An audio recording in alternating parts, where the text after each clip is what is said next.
Well, kids, there's one thing you can say about Waldo Wigglesworth. When he has money, he's really a sport. There's only one trouble. What's that? He's also a sport when he doesn't have money.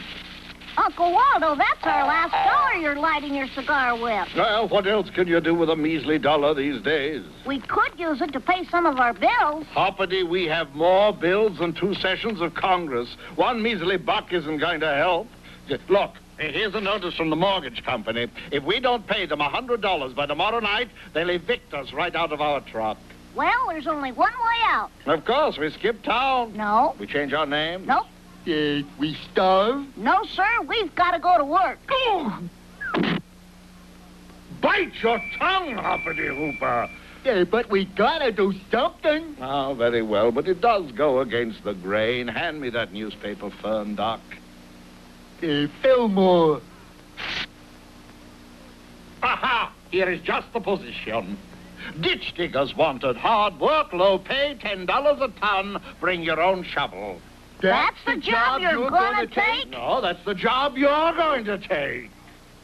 And next morning, Fillmore and Hoppity were hard at work digging a ditch for the Foggy Bog Power, Light, and Fertilizer Company. Oh, it does a man good to get out in the fresh air and watch somebody else work. We've got to dig a lot of dirt yet. We've only made $10 so far. We'll never make it. I could get a whip, fellas. But just then, as fate would have it, a small stone rolled off the pile of dirt at the top of the ditch and hit Fillmore in the head. Oh, doggone rock. Well, sir, that rock went hurtling out of the ditch and straight as an arrow for 400 yards, heading right for the first hole of the Foggy Bog Golf Course. Did you see that, Hoppity? Yeah, it hit old Major Grigsby right in the head. More important, it landed within a foot of the pin. Hoppity, I feel an idea coming on. Would you like me to hold your hat?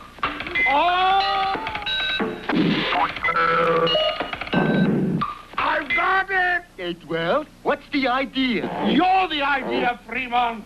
I am. Look there. Foggy Bog Open Golf Tournament. First prize, $1,000. Fillmore, you are going to be the Foggy Bog Ben Hogan, the Arnold Palmer of Prairie du Chien, the Bobby Jones of Peshtigo. He's going to be a golfer? Going to be, he is. You are looking at the greatest power swinger since Babe Ruth. He was a baseball player. Whatever, come on. And in just a little while, Fillmore was outfitted in the latest golf tog. On credit, of course. And entered in the Foggy Bog Open. But standing on the first tee of the Foggy Bog Golf Course, Fillmore made a dreadful discovery.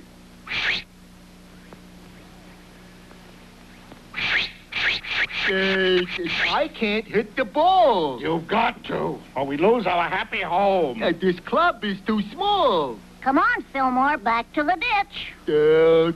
Fuzzy buzz. Much to his surprise, Fillmore again knocks the ball 400 yards right to the first hole. Sorry, Major Grigsby. That's it, Hoppity. He has to use a shovel. This way. Now, Fillmore, just tap it in.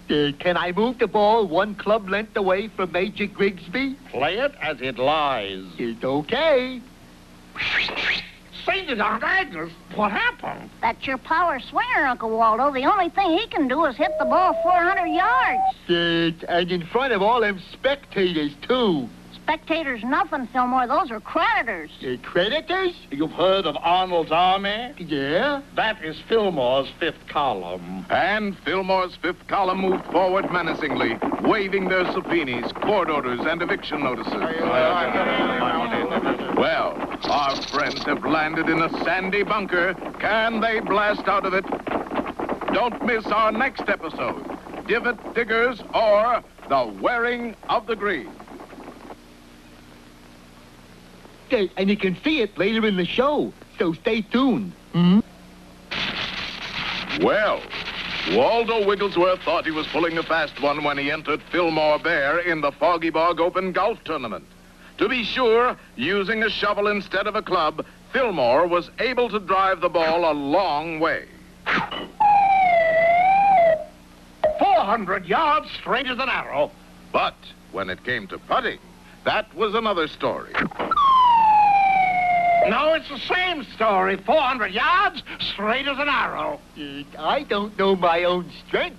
What was worse, our boys were being tagged by an army of predators waving overdue bills. Hey, I got this. Oh, hold on, good people. Our only chance of paying you is for Fillmore to win this golf tournament. But he can't putt. Nobody's perfect. Right, and there's only one way he can possibly win. Yeah, if all the other players drop dead. No, but you're getting warm. You mean... I sure am. Come on. Well, from that point on, it was Katie bar the door. Other players found themselves in unforeseen difficulties as Fillmore's fifth column infiltrated the tournament to make sure that their hero won. 4.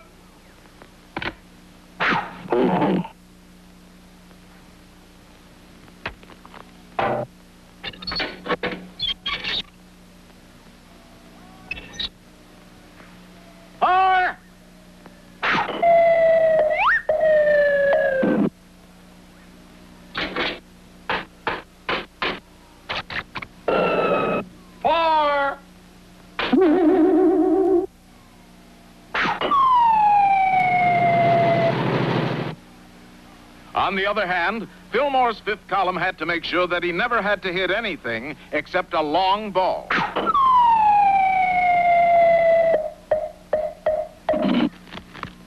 A hole in one.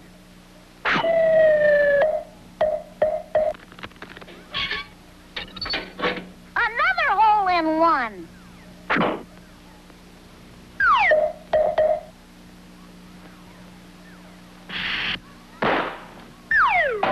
Another hole in one. Fillmore, you're great. Well, let's just say I'm consistent. At the last hole, there wasn't much doubt about who would win. Ward 90, Hayward 89, Turner 88, Fillmore 26. Now, this hole is 575 yards, Fillmore. You gotta really powder this one. After you get on the green, I think you've got it made.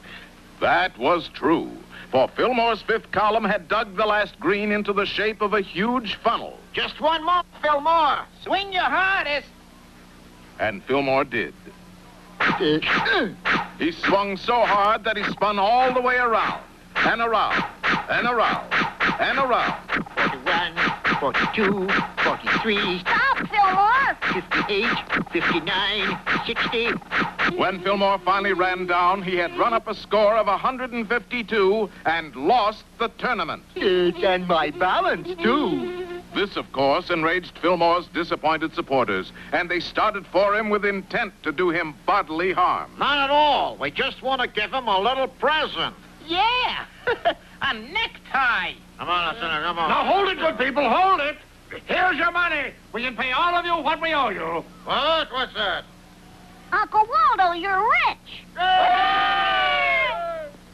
Waldo, where'd you get all the happy cabbage? Easy, Fillmore. I bet against you, and the odds were unbelievable. You bet against Fillmore even though he was making all those holes in one and had 50 people helping him? Hoppity, my boy, I knew that if there was any earthly way to louse up a sure thing, I could depend upon Fillmore to do it.